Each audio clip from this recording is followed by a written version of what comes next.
तो आपको उनके बेटे ने दसा, कांग्रेस पार्टी को उनके पिता ने दसने का काम किया। ये तो स्थायी पट्टों को भी रद्द कर दे रहे हैं। मैं राजनगर का देख रहा हूँ, उनको नियमित किया है। ये कैबिनेट का फैसला है और कैबिनेट के फैसले को केवल कैबिनेट ही बदल सकती है, उसको कोई मंत्री की भूख थोड़ी बदल सकती है। मुन्ना सिंह को क्या मालूम, वो तो खाली भाजपा आरएसएस यही पढ़ने में रह गया। किस तरीके से रो रहे हैं वो बच्ची, किस तरीके से रो रही है, मेरा मन बहुत दुखी हो गया। जो अपने पिताजी के नाम का नहीं हुआ तो जनता के काम का क्या होगा। सितारगंज विधानसभा क्षेत्र के सिडकुल सेक्टर 2 से लगे हुए प्रहलाद पलसिया शक्ति फार्म के बंगाली परिवारों के उस आंदोलन स्थल पर मैं एक बार फिर पहुंचा हूं, जहां पिछले 4-5 दिनों से लगातार मैं आ रहा हूं और आपको कवरेज दे रहा हूं। यहां के गरीब परिवारों को उजाड़कर एक्वा पार्क बनाने के लिए जमीन अधिग्रहण की गई है और आज इस आंदोलन को 9 दिन हो गए हैं। दिन रात महिला पुरुष यहां के पीड़ित लोग मौजूद हैं और समूचा बंगाली समुदाय इस आंदोलन को समर्थन दे रहा है। एक बड़ा घटनाक्रम राजनीतिक तौर पर देखा जाना चाहिए कि प्रहलाद पलसिया के आंदोलित लोगों के बीच में हरीश रावत, पूर्व मुख्यमंत्री उत्तराखंड सरकार और कांग्रेस के वरिष्ठ नेता पहुंचे हैं और निश्चित तौर पर अब ये कहा जा सकता है कि एक तरफ कांग्रेसी खेमा और दूसरी तरफ भाजपाई खेमा या फिर कैबिनेट मंत्री सौरभ बहुगुणा का खेमा आमने सामने है इस आंदोलन में। जो 50 साल से ज्यादा के बसने का जिसका प्रमाण है, उस गांव को या उस गांव में बसे हुए लोगों को गुजारना, ये हमारी राज्य की बुनियाद पर हमला। हमारे पलसिया वालों को और राजनगर वालों को डसने के लिए या इस क्षेत्र के जितने सामाजिक कार्यकर्ता जो किसी भी कारणवश उनसे जुड़े हुए नहीं हैं या उनकी लाइन में नहीं हैं, उनके जो अत्याचार से पीड़ित हैं, तो आपको उनके बेटे ने दसा, आप सब लोगों को उसको उन्होंने डसने का काम किया और कांग्रेस पार्टी को उनके पिता ने दसने का काम किया। आपने उनको पाला पोषा खड़ा किया और आज एक ऐसा अन्याय कर रहे हैं। यदि ये अन्याय कायम हो गया तो इस तराई के अंदर सैकड़ों ऐसी जमीनें हैं जिनमें इस तरीके से बसे हुए लोग हैं।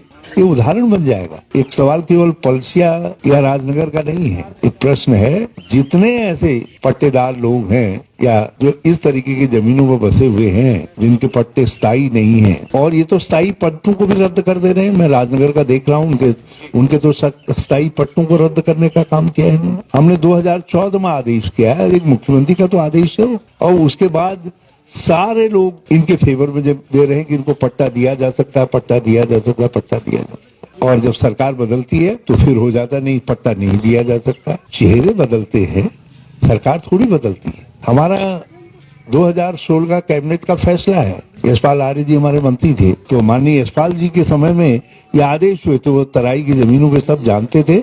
हमने इन सब उनको नियमित किया है। ये कैबिनेट का फैसला है और कैबिनेट के फैसले को केवल कैबिनेट ही बदल सकती है, उसको कोई मंत्री की भूख थोड़ी बदल सकती है या कोई अधिकारी थोड़ी बदल सकता है।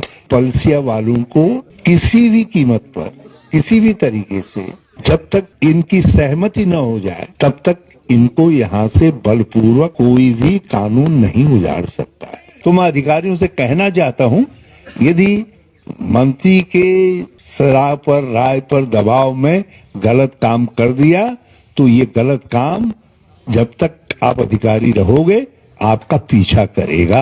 और यदि ये ईमानदार होते, जब यहाँ के प्रतिनिधि बने थे, इनको आपको एससी का दर्जा मिलने इसकी लड़ाई लड़ते ना, इसकी आवाज उठाते, क्यों नहीं उठाया? दूसरे देश से आए हैं और एक कोई ऐसे नहीं आया कि भाग करके आए, जैसा मुन्ना सिंह कहता है कि धर्मशाला नहीं होगी। अरे धर्मशाला नहीं, ये तो इंदिरा जी ने आमंत्रित करके बुलाया, इंदिरा जी ने बसाने का काम किया, कोई और थोड़ी, किसी ने और ने थोड़ी किया। जो नेहरू जी के समय में आए उनको गोविंद वल्लभ पंत जी से बसवाया गया और जो बाद में आए इंदिरा जी ने बसाने का काम किया और मकान बना करके दिए, वो सब करके दिए, तालाब बना करके दिए, सारी चीजें की। जिस तरीके का वातावरण है उस तरीके का वातावरण देने का काम किया। वो कोई इंदिरा जी ने थोड़ी किया, नेहरू जी ने थोड़ी किया, भारत ने किया।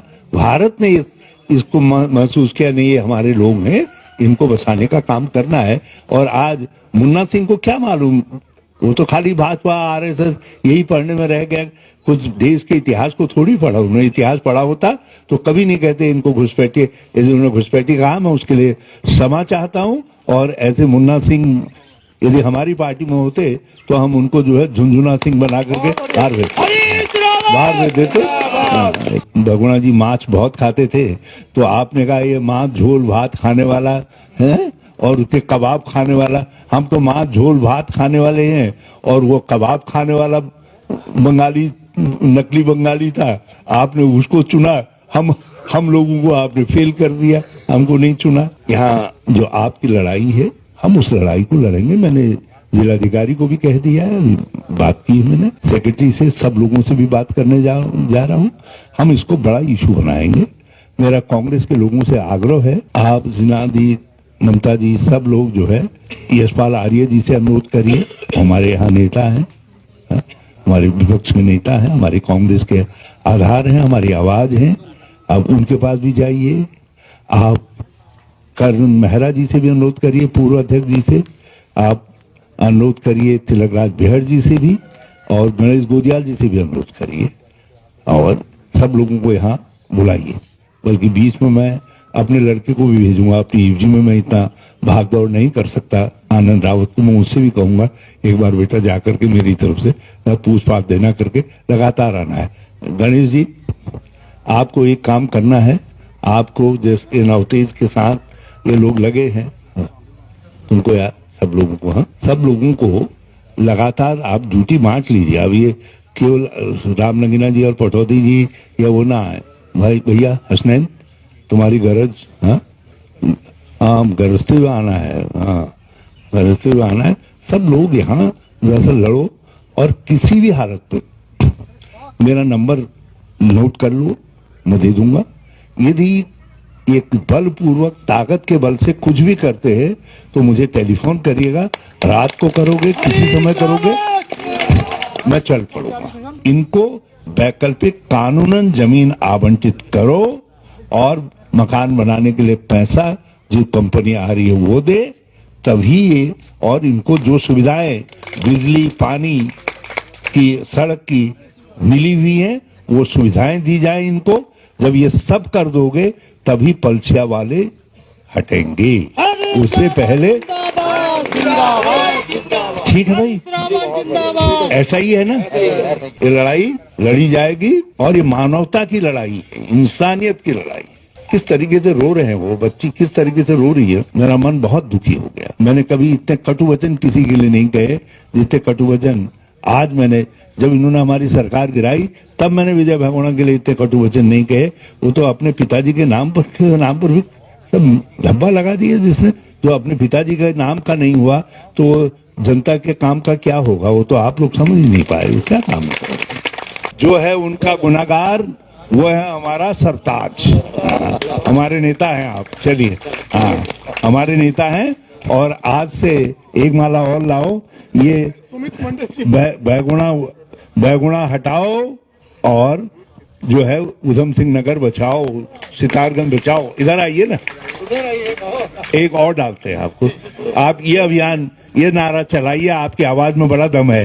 हाँ, कि भगुणा हटाओ और सितारगंज बचाओ। तो आप सबका बहुत बहुत धन्यवाद। और एक नारा मेरे साथी ने बताया है कि एक मंडल लाया था, दूसरा मंडल भगाएगा।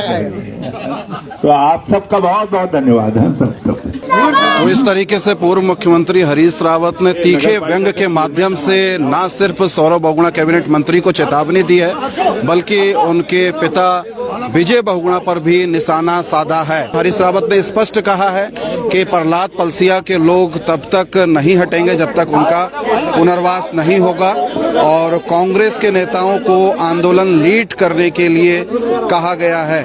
ऐसा आदेश हरीश रावत ने संगठन के अपने सभी पदाधिकारियों को दिया है, और एक बड़ी ताकत प्रहलाद पलसिया के इन पीड़ित परिवारों को मिली है। सौरभ बहुगुणा को सितारगंज से हटाने का नारा भी उन्होंने बुलंद किया। उन्होंने कहा कि एक मंडल लाए थे विजय बहुगुणा को, और एक मंडल सौरभ बहुगुणा को हटाएंगे, भगाएंगे।